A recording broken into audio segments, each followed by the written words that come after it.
Good morning students, class 10th बच्चों। आज हम आपको पढ़ाएंगे लेसन 3 जिसका नाम है द गंगा और जिसके राइटर हैं Pandit Jawaharlal Nehru.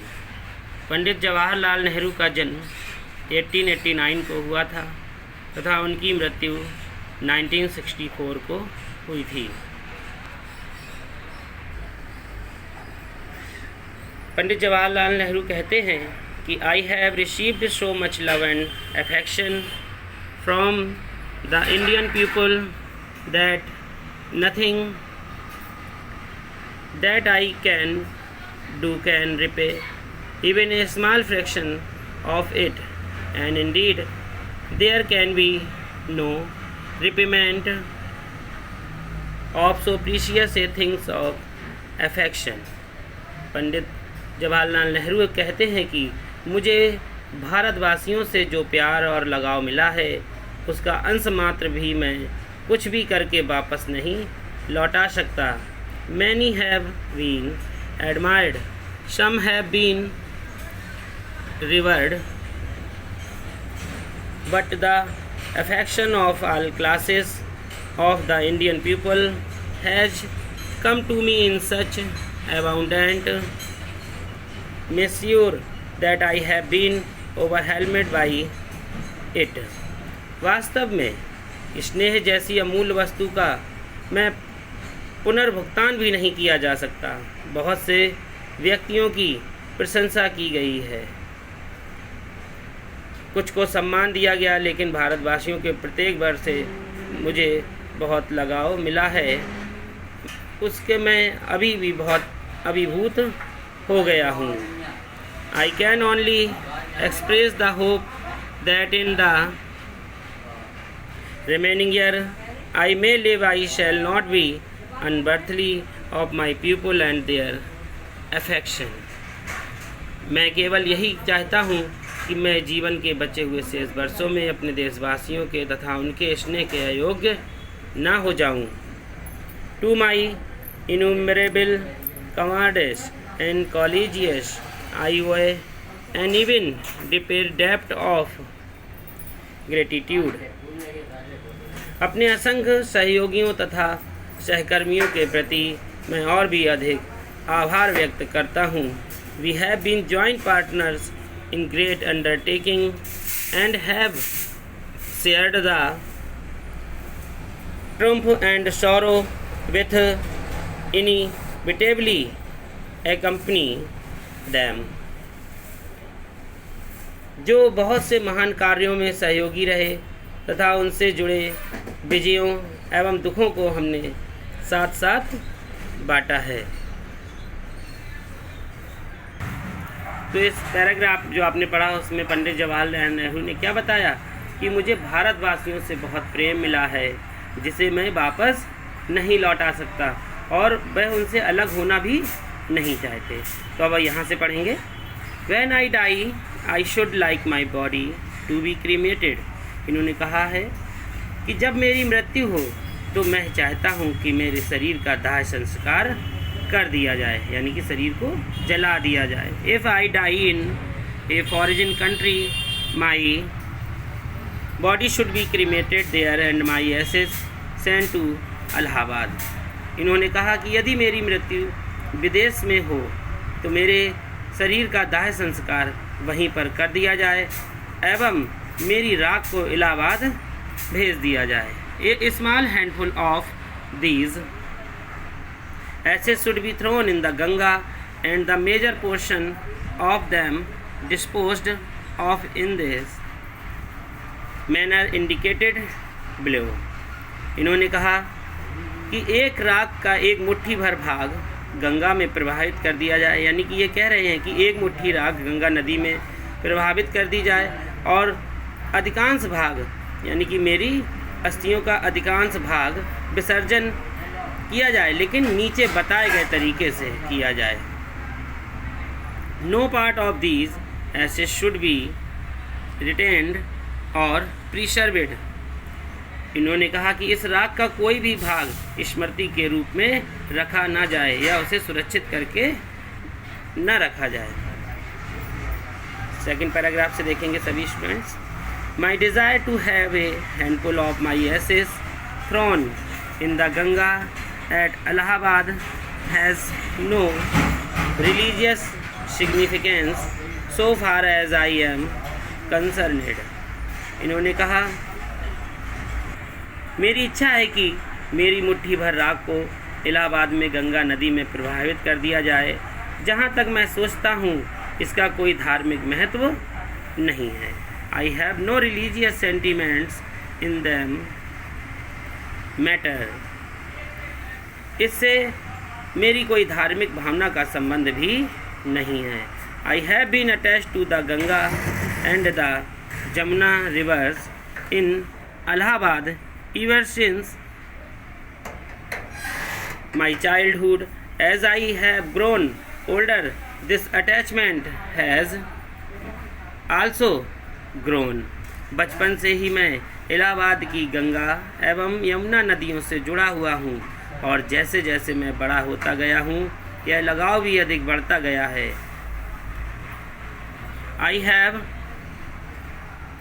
watched their varying moods as the season change and have often throw off the history and myth and tradition and song and story that have become attached to them through the long ages and become part of their following waters.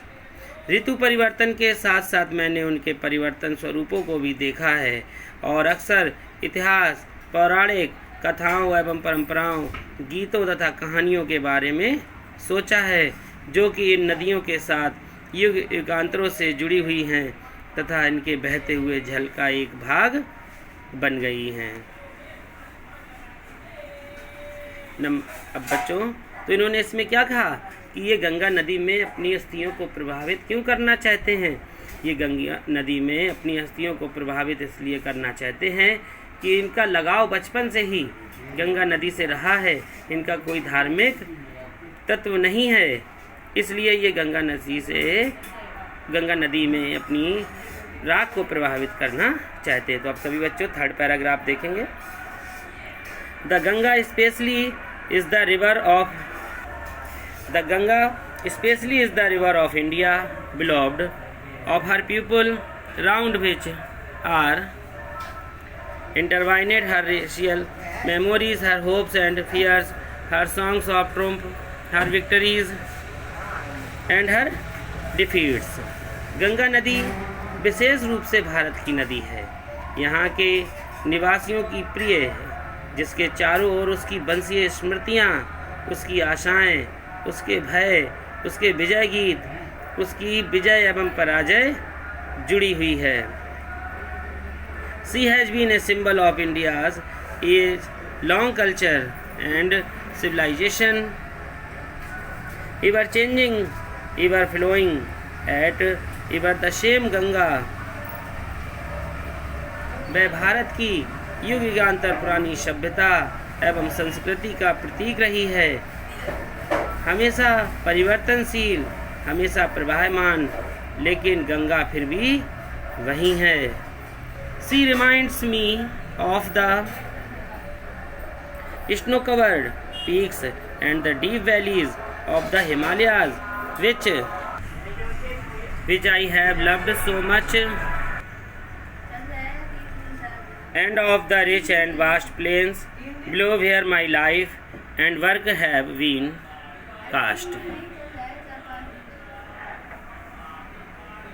वह मुझे हिमालय की बर्फ से ढकी हुई उन चोटियों तथा गहरी घाटियों की याद दिलाती है जिसमें मैं अत्यधिक प्रेम करता हूँ।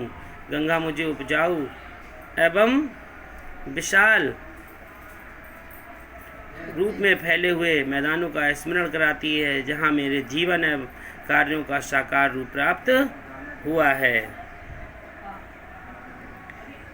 अब बच्चों, तो इसमें इन्होंने क्या बताया है, तीसरे पैराग्राफ में इन्होंने ये बताया है कि गंगा नदी जो है वो भारत की क्या है, विशेष नदी है और युग युगांतरों से यानी कि लड़ाइयाँ चलती रहीं, विजय गीत होते रहे, इतिहास से हमेशा गंगा नदी थी और आज भी है, कि हमेशा परिवर्तनशील प्रभायमान रही है, और जो क्या याद दिलाती है, बर्फ से ढकी हुई पहाड़ियों की गहरी चोटियों से निकलती हुई आती है, और ये हमें याद दिलाती है, सब पंडित जवाहरलाल नेहरू कह रहे हैं।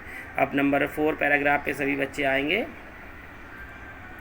Smiling and dancing in the morning sunlight and dark and gloomy and full of mystery as the evening shadow fall, a narrow, slow and graceful stream in winter and vast roaring things during the monsoon, broad bosomed almost as the sea, and with something of the sea power of the destroy, the Ganga has been to me a symbol and memory of the past of India, running into the present and following on to the great ocean of the future. इन्होंने क्या कहा? इन्होंने कहा कि प्रातः काल के समय कैसी सूर्य के समय में ये मुस्कुराती हुई, नाचती हुई प्रतीत होती है, और जब सायंकाल होती है तो ये परछाई की तरह फैल जाती है, अंधेरी, और जब अंधेरा होता है तो उदास एवं रहस्यों से भरी हो जाती है। ये शीत ऋतु में यानी कि सर्दियों में ये एक सक्रिय, धीमी बहने वाली एवं आकर्षक जलधारा बन जाती है, और जब मानसून आता है यानी कि वर्षा ऋतु आती है तो एक विशाल गरजती हुई, गर्जना करती हुई, समुद्र के समान विशाल बच्छ वाली, समुद्र जैसी विनाशकारी शक्ति लिए हुए आ जाती है। गंगा मेरे लिए, भारत के लिए एक अतीत स्मृति प्रतीक चिन्ह है, जो वर्तमान से जुड़ी हुई है तथा भविष्य के विशाल सागर की ओर बह रही है। तो बच्चों, आपने इस 4 पैराग्राफ में क्या देखा कि गंगा नदी कैसी है? मुस्कुराती हुई, नृत्य करती हुई सुबह के समय दिखाई देती है, फिर शाम के समय एक परछाई की तरीके से उदास, रहस्य भरी हुई, शांत दिखाई देती है। लेकिन जब शीत ऋतु आती है तो एकदम मंद गति में बहती है, लेकिन जब वर्षा ऋतु आती है तो ये बहुत गरजती हुई विशाल समुद्र की भांति बहती है, और ये क्या याद दिलाती है कि वह भूतकाल से वर्तमान काल तक जुड़ी हुई है, और भविष्य में ये जुड़ी भी रहेगी। तो बच्चों, आज हमने आपको यहाँ के 4 पैराग्राफ्स तक पढ़ा दिया है द गंगा, और इसके बाद कल हम आपको इसका अगला पैराग्राफ पढ़ाएंगे, 5 नंबर पैराग्राफ। तो आज तक के लिए इतना ही। इसे सभी लोग नोट कर लेंगे, देख लेंगे, समझ लेंगे, फिर इसके बाद इसके हम आपको पैराग्राफ्स बताएंगे।